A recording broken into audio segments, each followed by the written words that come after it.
Hey there, do you ever get that customer that looks like they're a mouse trapped in a corner? Let's talk about how to deal with the timid buyer on today's episode of The Buyer's Mind.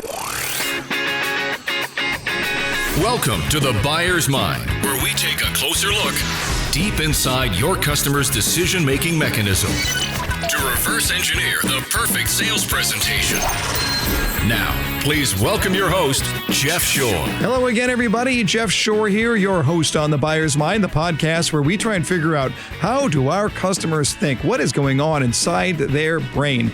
Because ultimately, we want to sell the way that our buyers want to buy, but you got to understand that. I just want to continually encourage you to look at it and ask yourself the question, are you selling the way that you want to sell, or are you selling the way that your buyer wants to buy? So much of what we've been taught in sales is all about sales-centric or salespeople-centric. Here's your perfect presentation. And I would argue there's only one perfect presentation, and that is the presentation that complements the way your customer wants to accomplish their goals anyway. But we know that sometimes we see customers who are not quite as outgoing as others. Now, my friend Jonathan, he's timid. He's quiet. He's a great guy. And he's never going to dominate a conversation at a party, I can promise you that. But get him one-on-one and see that he's comfortable, and you can't shut Jonathan up. He just rebels. It's almost like he saves it up, right? It's like for all the different settings in his life, all the different times when he is a raging introvert, and then you give him a little permission and you make him a little comfortable, and it all comes out in one conversation. It's actually pretty funny.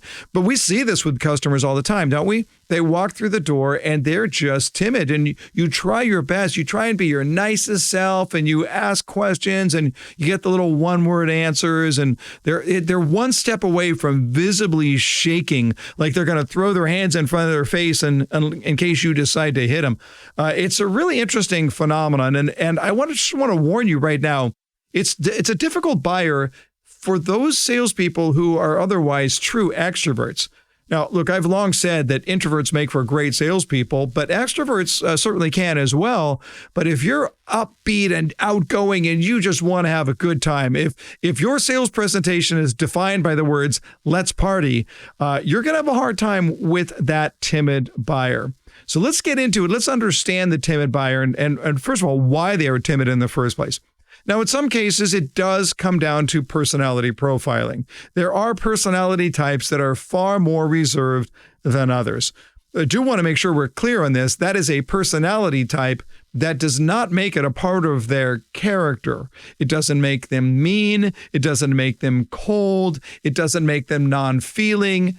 The personality is an expression of behavior, not character. But it might be a personality type. A second thing it might be is just fear. Fear of salespeople, fear of making a bad decision, fear of overpaying, fear of being taken advantage of. It could be any number of different things, and that might be based on their own experiences or on their preconceptions or whatever it is. But fear is a huge barrier. There's no question about it. Or maybe they're timid because they just want to hold their cards close to the vest. Maybe they're just looking at it saying, well, if I tell them too much, it might take advantage of me. I'm going to suggest that all of those things come down to one overarching issue here, and the issue is lack of trust. When we see people who are timid, it is an indication in some way, shape, or form of a lack of trust. It's almost like, if you think about it, I don't want to compare your customers to dogs, but think about it from this perspective. If you go up to a dog, he's on a leash in a park, whatever, and that dog just cowers immediately. You go to a friend's house and the dog just won't come up to you right away. What's happening here? They look timid. They look afraid. No, look, I don't think it necessarily means that the dog has been beaten in their past, but they are just timid. Some dogs are just timid dogs. And then what happens? You hang out for a while, you relax, you calm down, and then on their terms, they come over to you and they sniff your hand, and then they let you pet them, and pretty soon the dog is your best friend. The dog won't leave your side. Well, what does that all come down to? Same thing. It comes down to the presence or absence of trust. If trust is there, everything changes. So when we're thinking about that timid buyer, that is our goal. Our goal is to make them not timid. Our goal is to build trust. And so we have to ask ourselves the question, what are some of the things that we do that will build trust? And I want to give you a couple suggestions. One is the power of that early service promise. I've long been preaching the idea of the service promise early on in the conversation, especially when you're dealing with somebody who is timid, who is closed, who looks a little bit afraid, and is demonstrating that there is a lack of trust. That service promise can go a long way to be able to say, look, I just want to make sure we understand it. My job here is to serve your needs. That's it. If I don't have what you're looking for, I'm going to tell you. I'm not going to jam anything down your throat. I am here to serve. And that promise early on in the process goes a long way towards diffusing that initial concern, those early fears, and to letting the buyer know, okay, this salesperson gets it. This salesperson understands my fear. They understand what I am going through. So if I can give them a little service promise early on that I am here to help you, I'm here to help you accomplish your goal, whether you buy from me or not, it can go a long way towards getting the ball rolling and starting to relieve some of those fears. Second thing I want to suggest is that you're talking more about their life than you are about your product. So if I say to the customer early on, hey, listen, I can serve you best when I know you best. I don't want to try and sell you something that you don't want. So I want to ask you just a few questions about what you're coming from in order to know that I'm showing you the right thing. And if I don't have the right thing, well, I'll tell you that too. Fair enough?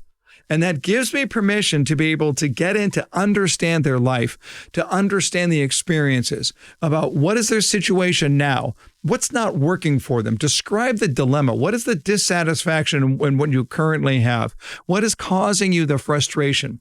And so now as I move through that, I can say, great, what are some of the must-haves on your list? What is most important to you?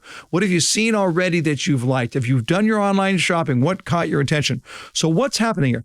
I'm talking about their life, not about my product. You'll have plenty of time to talk about your product, but talk about their life, because at that point, you know what's beautiful about that? Everybody is an expert on their own life.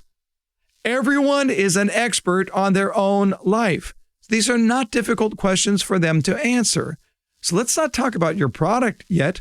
Let's talk about their life. Then, and this is a third thing, and this is really, really helpful with the timid buyer.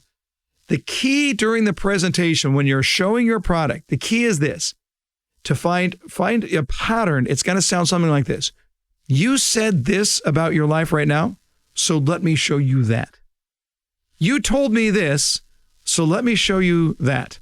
So what I want here is during the presentation of my product, of my solution, I want it all to be tied to what I already know.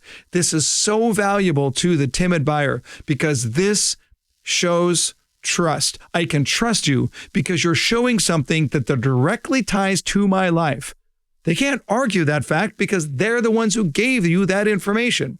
You showed me this about your life, so let me show you that over here about the solution. It's a great way to be able to relieve those fears and to get the customer to trust you. The fact is, your customer has a right to be timid. Your customer has a right to feel however they want to. The burden is completely on us to build a trust relationship. But when we do, we get to change their world.